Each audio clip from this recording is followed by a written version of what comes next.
Are you in your 20s and thinking about buying a home? Hi, I'm Christine DiCarlo, broker-owner of Remeo Realty here in Huntington Beach, and here's what you need to know.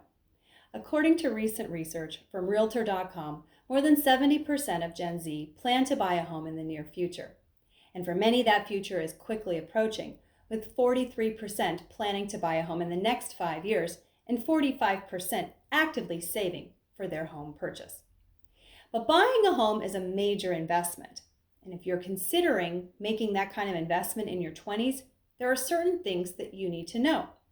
So today, I'd like to share with you the key factors that I tell my home buyers to consider when buying a home in their 20s. The first factor is credit score.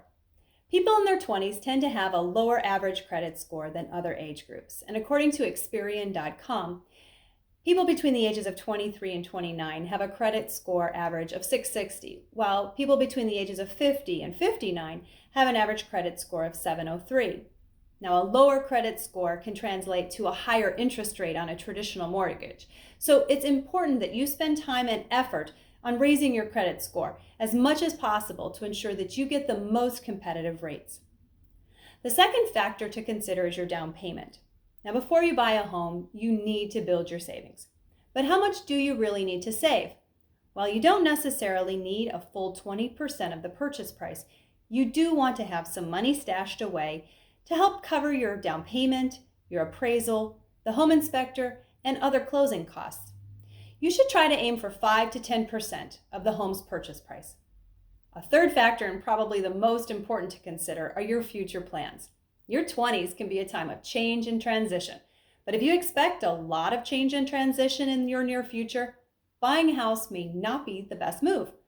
Before you invest in a property, consider your future plans.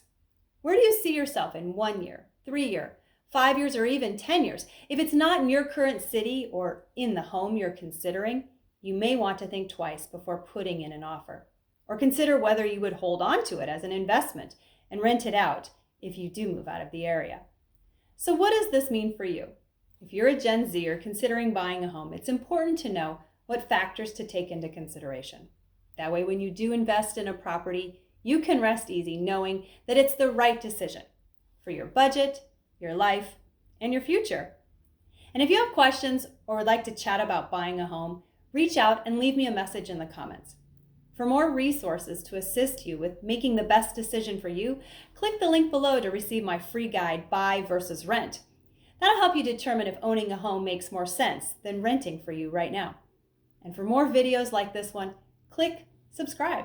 I really appreciate it and hope to hear from you soon. Thanks, and make it a great day.